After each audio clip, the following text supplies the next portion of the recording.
Hi friends, last வீடியோவில் LBW web சீரிஸோட episode 49 பார்த்துருப்போம். Episode 50 தான் இந்த வீடியோவில் பார்க்க போகிறோம். இந்த எபிசோடில் ராஜ்சேகர், அதாவது ஆங்கர் அகாடமி வச்சு நடத்திட்டு இருக்காருல, அவர் பிளேயர்ஸ் கிட்டலாம் போயிட்டு கேட்டுட்டு இருக்காரு அவங்க பேரண்ட்ஸ் பற்றி. உங்க பேரண்ட்ஸ்லாம் என்னவா இருக்காங்கன்னு கேட்கும்போது ஒவ்வொருத்தரும் எங்கள் அப்பா பிஸ்னஸ் மேனாக இருக்காங்க, எங்கள் அம்மா பேங்க் மேனேஜராக இருக்காங்க, ஆடிட்டராக இருக்காங்க, எங்களுக்கு சொந்த மாதிரி 2 வீடு இருக்குது, இப்படி எல்லாமே வந்து ஹையாக சொல்லிட்டு இருக்காங்க. உங்கள் யாருக்குமே ஃபினான்ஷியல் இஷ்யூவே கிடையாதாடா அப்படின்னு கேட்கும்போது அதெல்லாம் இல்லை சார் அப்படின்னு சொல்கிறாங்க. உடனே ஒரு டென்ஷன் ஆகிட்டு போயிடுறாரு.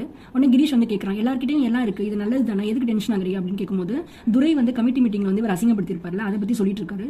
ஃபினான்ஷியல் இஷ்யூ இருக்க யாருக்காவது நீங்கள் ஹெல்ப் பண்ணியிருக்கீங்களா, இவ்வளோதான் உங்களுக்கு கிரிக்கெட் மேலே உள்ள பேஷனா அப்படின்னு கேட்டு நான் அசிங்கப்படுத்திட்டான்டா அப்படின்னு சொல்லிட்டு இருக்காரு. உடனே கிரீஷ் சொல்கிறான், நம்ம என்ன ட்ரஸ்ட்டாக வச்சு நடத்திட்டு இருக்கோம், இந்த மாதிரி உள்ளவங்களுக்குலாம் ஹெல்ப் பண்ணுறதுக்கு அப்படின்னு சொல்லும்போது, இல்லைடா இந்த மாதிரிலாம் பண்ணால் தான் நம்மளை ஹீரோவாக பார்ப்பாங்க அப்படின்னு சொல்லிட்டு இனிமேல் நம்ம ப்ராப்பர் பேக்ரவுண்டே இல்லாத ஒரு ஆளை செலக்ட் பண்ணி அவரை கண்டிப்பாக கிரிக்கெட் ஸ்டார் ஆக்குறோம் அப்படின்னு ராஜ்சேகர் சொல்கிறாரு. நெக்ஸ்ட் சீனில் ரங்கன் வந்து ஸ்டைலாக என்ட்ரி கொடுக்குறாங்க. தியோ அதை பார்த்துட்டு நான் கூட டேட்லாம் போயிருக்கேன், ஆனால் இதெல்லாம் நெக்ஸ்ட் லெவல் சேஞ்சாக இருக்கே அப்படின்னு சொல்லி சிரிச்சிட்டு இருக்காங்க. லாராவும் ஒரு டேட்டுக்கு இவ்வளோ ட்ரான்ஸ்ஃபர்மேஷன் அப்படின்னு ஆச்சரியப்பட்டு இருக்காங்க. உடனே தங்கம் கேட்குறாங்க, லவ் பண்ணால் இப்படிலாம் ஃபீல் பண்ண வைக்குமா சீனியர் அப்படின்ட்டு தியோட்ட கேட்குறாங்க. இதான் சான்ஸ்னு உடனே தியோவும் லெக்சர் எடுக்க ஆரம்பிச்சிருவாங்க. ஆமாம், லவ் பண்ணால் லைஃபே சேஞ்ச் ஆகிடும், ஒவ்வொரு நாளும் நம்மளோட பெஸ்ட் வெர்ஷனுக்கு நம்மளை புஷ் பண்ணிக்கிட்டே இருக்கும், இப்படிலாம் இன்னும் நிறைய பேசிட்டு இருப்பாங்க. உடனே தங்கமோட ஃபேஸ் அப்படியே பிரைட் ஆகி அப்படியே ஸ்மைல் பண்ணிட்டு அதை பற்றி திங்க் பண்ணிட்டு இருப்பாங்க. உடனே தியோ சிரிச்சுக்கிட்டே வந்துட்டு இருக்காங்க. ஆப்போசிட்ல மணி வந்து என்ன தியோவதி என்ன லாட்ரிலாம் அடிச்சிருச்சா, மூஞ்ச ஆன் வச்சுட்டு வந்துட்டு இருக்க அப்படின்னு கேட்கும்போது லவுடா அப்படின்னு சொல்லிட்டு இருக்காங்க. ஏய் சூப் ஆயிட்டு இதெல்லாம் வந்து பேசக்கூடாது போ அப்படின்னு சொல்லி அனுப்பிச்சு விட்டுறாரு. அப்படியே மாத்தையனை தேடிட்டு தான் போயிட்டு இருப்பாங்க. மாத்தையன்ட்டு போயிட்டு இது மாதிரிலாம் சொல்லிட்டு நான் மணிக்கு கியூபிடா வேலை பார்த்துட்டு வந்திருக்கேன் அப்படின்லாம் சொல்லிட்டு இருக்காங்க. ஆனால் மாத்தையன் ப்ராப்பராக ரெஸ்பான்ஸே பண்ணாமல் எதையோ பார்த்து தேடிட்டு இருப்பாரு, எட்டி பார்த்துட்டு இருப்பாரு. நெக்ஸ்ட் சீன்ல தங்கமும் மணியும் பேசிட்டு இருக்காங்க. ரங்கன் சார் ஆளே மாறிட்டாருடா, எப்போ பார்த்தாலும் வெக்கப்பட்டு சிரிச்சுக்கிட்டே இருக்காரு அப்படின்னு சொல்றாங்க. சொல்லிட்டு இருக்கும்போது அவங்க வீட்டிலேருந்து கால் வருது. பார்த்தா அவங்க அம்மா தான் கால் பண்றாங்க. நாங்கள் இங்கே தான் வந்திருக்கோம், உன்னை மீட் பண்ணலாமா அப்படின்னு கேட்டுட்டு மீட் பண்ண வர சொல்றாங்க தங்கம் அதுக்கு எனக்கு ரொம்ப டென்ஷனாக இருக்குடா இப்படி வர சொல்றாங்க அப்படின்னு மணி கிட்ட சொல்லிட்டு இருக்கும்போது, எப்படியும் டோர்னமெண்ட்டுக்கு வரதானே போறாங்க, இப்போ வந்தா என்ன அப்படின்னு அவர் சொல்லிட்டு இருக்காரு. அப்போ நீயும் கூட வரியா அப்படின்னு கேட்கும்போது இல்லை நான் வரல அப்படின்னு சொல்லி மணி சொல்றான். அப்புறம் தங்கம் ரொம்ப சேடாக ஃபேஸ் வச்சுட்டு இருந்ததும் இது மாதிரி சேடாக ஃபேஸ் வச்சுக்காத, சரி நான் வரேன் அப்படின்னு சொல்லிட்டு இப்போ 2 பேரும் போகிறதுக்காக பிளான் பண்றாங்க. நெக்ஸ்ட் சீன்ல நட்ராஜ் பிளேயர்ஸ் எல்லாரையும் போட்டு டார்ச்சர் பண்ணிட்டு இருப்பாரு.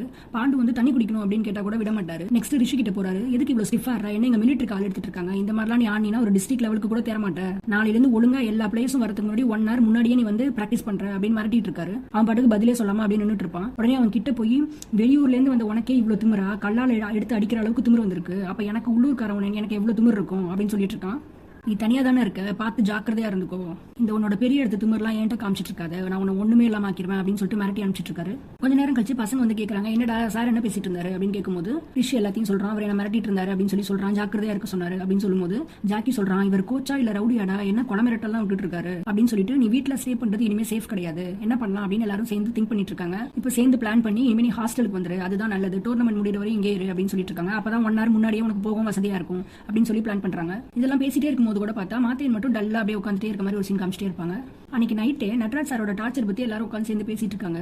மணி சொல்றான், ரங்கன் சார் மாதிரி ஒரு கோச் கிடைச்சா செமையா இருக்கும் அப்படின்னு சொல்லும்போது, நீங்க பண்ற டார்ச்சருக்குலாம் ரங்கன் சாராவே இருந்தாலும் நட்ராஜ் சாரா மாறிடுவாரடா அப்படின்னு சொல்லிட்டு லாரா சொல்லிட்டு இருக்காங்க.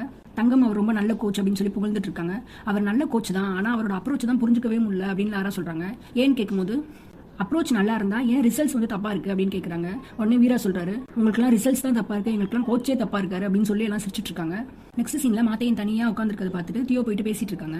காலையிலே இப்படிதான் இருந்தேன், சரி பரவாயில்ல சரியாகிடுவேன் விட்டா ஏன் இப்போ வரையும் இப்படியே இருக்குன்னு கேட்டுட்டு இருக்கும்போது ஜாக்கியும் மாத்தையும் ட்ரிங்க்ஸ் வாங்க போகும்போது அவங்க அம்மாவை பார்த்தது, அவங்க அந்த டிஷர்ட் ஜெர்சியை பார்த்துட்டு கேட்டது எல்லாம் சொல்லிட்டு இருக்காரு.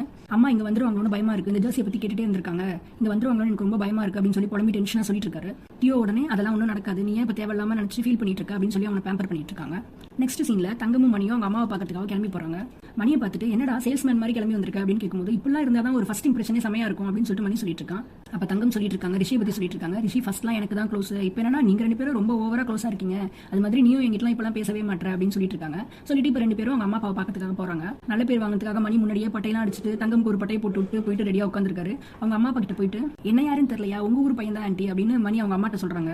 என்ன தங்கம், உங்க அம்மா அப்பாலாம் ரொம்ப ஸ்வீட், உனக்கு அம்மா இல்லாத குறைய எங்க அம்மா தீத்து வைப்பாங்கடா அப்படிலாம் சொன்னேன், ஆனா இவங்களுக்கு என்ன யாருன்னே தெரியலையே, சரி நான் கிளம்புறேன் அப்படின்னு ரொம்ப அப்படி ஃபீலிங்ஸா பேசுற மாதிரி சொல்லிட்டு அவன் கிளம்ப பாக்குறான்.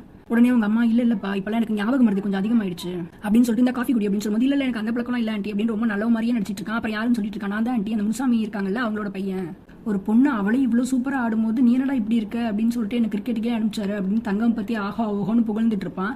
அவங்க அம்மாவும் க்ளோஸ் ஆயிடுவாங்க மணி கூட. தங்கம் இதுலலாம் இம்ப்ரெஸ் ஆகி அப்படியே மணியவே பார்த்துட்டு இருப்பாங்க. இதோட இந்த எபிசோட் முடிஞ்சிடும். நெக்ஸ்ட் எபிசோட்ல என்ன நடக்குதுன்னு அடுத்த வீடியோல பார்க்கலாம். தேங்க்யூ.